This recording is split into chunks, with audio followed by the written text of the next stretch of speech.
Bismillahirrahmanirrahim. Assalamualaikum warahmatullahi wabarakatuh dan salam sejahtera. Majlis Kerja Tertinggi UMNO yang bermusyarat pada hari Rabu 7 Julai 2021 bersamaan 27 Zulkaidah 1442 Hijri yang telah dilakukan secara atas talian telah membuat beberapa ketetapan seperti berikut. 1. Mengabsahkan keputusan penangguhan pemilihan UMNO selama 18 bulan selaras dengan Fasal 10.16 Perlembagaan UMNO. Kedua, mengambil maklum keputusan Biro Politik UMNO melalui kenyataan Presiden untuk memberikan tempoh 14 hari bagi kerajaan menghormati titah ke bawah duli Yang Maha Mulia Seri Paduka Baginda Yang di-Pertuan Agong dan raja-raja pemerintah agar memanggil sidang parlimen secepat mungkin. Hasil tekanan UMNO, maka akhirnya kerajaan akur untuk menasihati Yang di-Pertuan Agong supaya mesyuarat khas penggal ketiga Parlimen ke-14 bakal diadakan selama 5 hari bermula 26 Julai 2021. Ketiga, mesyuarat juga telah memperhalusi dan mempertimbangkan beberapa garis panduan utama yang ditetapkan oleh Majlis Kerja Tertinggi pada 11 Mac 2020 tatkala UMNO memberikan sokongan kepada Yang Amat Berhormat Tan Sri Muhyiddin Yassin selaku Perdana Menteri. Dua panduan utama adalah seperti berikut. 1. Kerajaan harus memastikan aspirasi rakyat benar-benar direalisasikan. 2. Kerajaan harus segera menangani kelembapan ekonomi dan melakarkan pelan tindakan berkesan menangani pandemik COVID-19. 4. Walau bagaimanapun setelah diperhalusi segala panduan utama yang digariskan oleh UMNO sebagai syarat meneruskan sokongan terhadap kerajaan pimpinan Perdana Menteri Yang Amat Berhormat Tan Sri Muhyiddin Yassin adalah gagal. Gagal dipenuhi dan dilaksanakan dengan memuaskan. Ternyata kerajaan gagal dalam memenuhi segala aspirasi rakyat di dalam beberapa perkara yang utama seperti berikut. 1. Kegagalan kerajaan menangani pandemik COVID-19 secara berkesan sehingga mencetuskan keresahan dan kemurungan yang amat serius kepada rakyat. Ini termasuklah polisi-polisi yang tidak konsisten, pelaksanaan PKP yang separa masa dan berubah-ubah hingga rakyat dikurung secara sia-sia selama hampir 6 bulan tanpa pembelaan yang sewajarnya. Contohnya, total lockdown yang pada masa ini hanya menggandakan jumlah kematian dari 2,800 kepada lebih 5,768 korban hanya dalam tempoh 38 hari setelah Perdana Menteri mengumumkan total lockdown.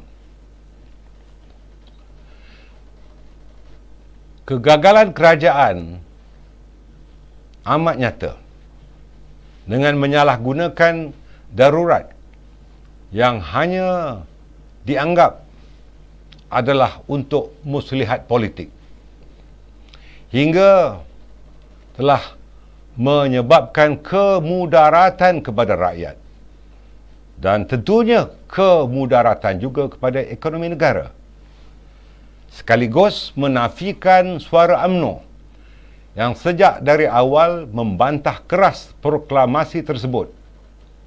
Malah ordinans darurat yang kononnya boleh digunakan untuk membantu rakyat ternyata lebih banyak membebankan dengan pelbagai compound bersifat double standard dan melampau yang dikenakan ke atas rakyat di dalam keadaan mereka sudah sedia terbeban dengan isu-isu survival atau kelangsungan hidup, dan ini amat dikesali. Kegagalan kerajaan untuk mempertahankan sistem demokrasi berparlimen hingga memandulkan segala amalan demokrasi bagi semak dan imbang, check and balance, yang menjamin hak dan suara rakyat agar terbela, terutamanya dalam memantau segala inisiatif kerajaan dalam menangani pandemik, termasuk aspek perbelanjaan, perolehan dan segala usaha vaksinasi. Kegagalan kerajaan menguruskan bantuan dan tuntutan rakyat secara berkesan untuk semua peringkat dan kategori. Tentunya ini termasuklah tuntutan moratorium 2.0 tanpa charge atau faedah terakru, dasar moratorium yang tidak dipanjangkan kepada agensi-agensi kerajaan yang lain seperti lembaga pembiayaan sektor awam, skim iCitra yang tidak mesra rakyat, bantuan tunai seperti BPR, BPN dan juga BKC yang lambat dan amat terhad hingga ramai tercicir dan terpaksa melalui karenah birokrasi yang membebankan. Kegagalan kerajaan juga di mana seharusnya dapat memberikan keyakinan dan kepercayaan kepada rakyat dalam menguruskan kebajikan mereka, hingga berlakunya peningkatan yang amat serius dalam permasalahan sosial seperti berlakunya kes-kes bunuh diri. Saya ingin menyatakan bahawa kes bunuh diri daripada bulan Mac 2020 hingga bulan Mei 2021 berjumlah 1,099 kes. Manakala kita juga lihat bahawa berlaku gerakan pengebaran bendera putih.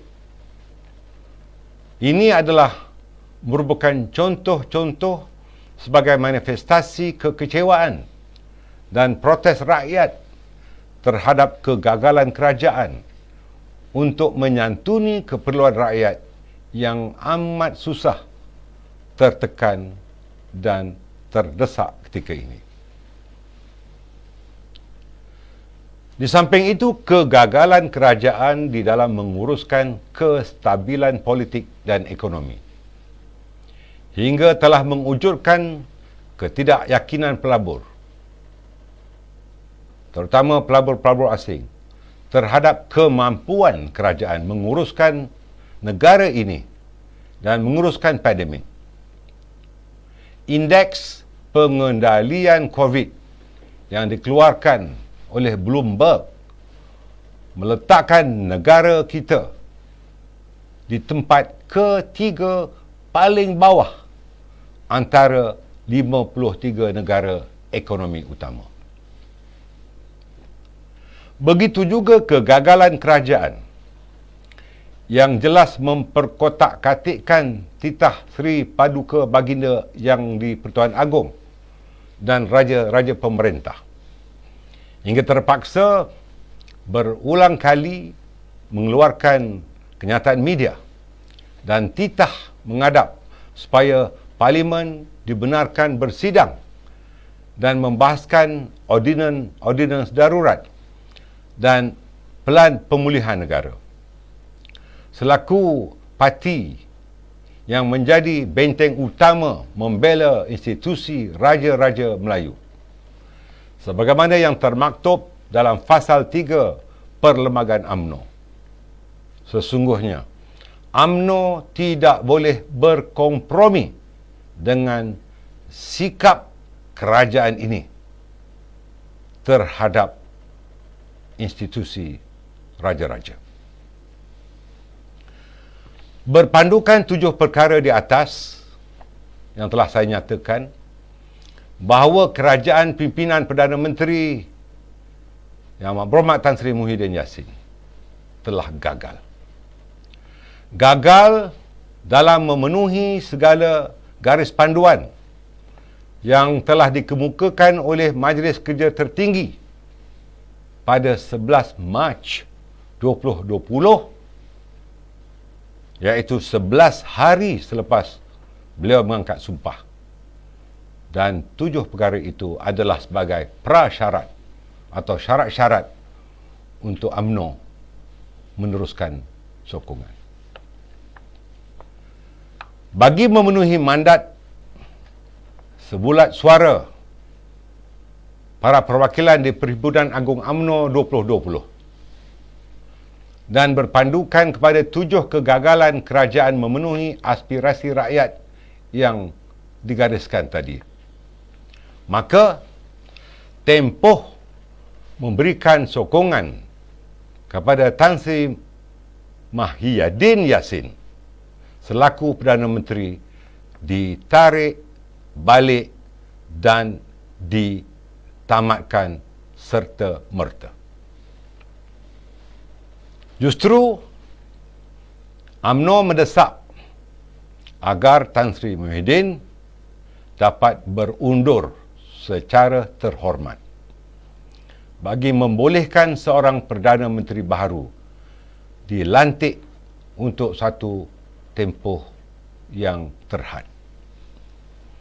Tempoh Perdana Menteri yang baru akan hanya memfokuskan usaha membantu kebajikan rakyat sepanjang pandemik, menangani COVID-19 dengan pendekatan inklusif dan memastikan proses vaksinasi dan imunisasi dapat disegerakan. Setelah berjaya mencapai tahap imunisasi berkelompok, Perdana Menteri baru mesti segera menasihati Yang di-Pertuan Agong bagi menyerahkan kembali mandat kepada rakyat untuk diadakan pilihan raya umum yang ke-15. Ini penting bagi membolehkan sebuah kerajaan yang benar-benar stabil dan memperolehi mandat majoriti rakyat diwujudkan sebagaimana yang terhasrat dalam titah Yang di-Pertuan Agong sebagaimana yang dinyatakan. Mesyuarat MKT pada malam ini juga mempertegaskan pendirian sebagaimana yang telah diputuskan di Perhimpunan Agung UMNO 2020 untuk tidak sesekali menyokong sebarang usaha mencalonkan Datuk Seri Anwar Ibrahim sebagai Perdana Menteri ataupun kerajaan yang ditunjangi oleh DAP-PH atau DAP-PH-led government.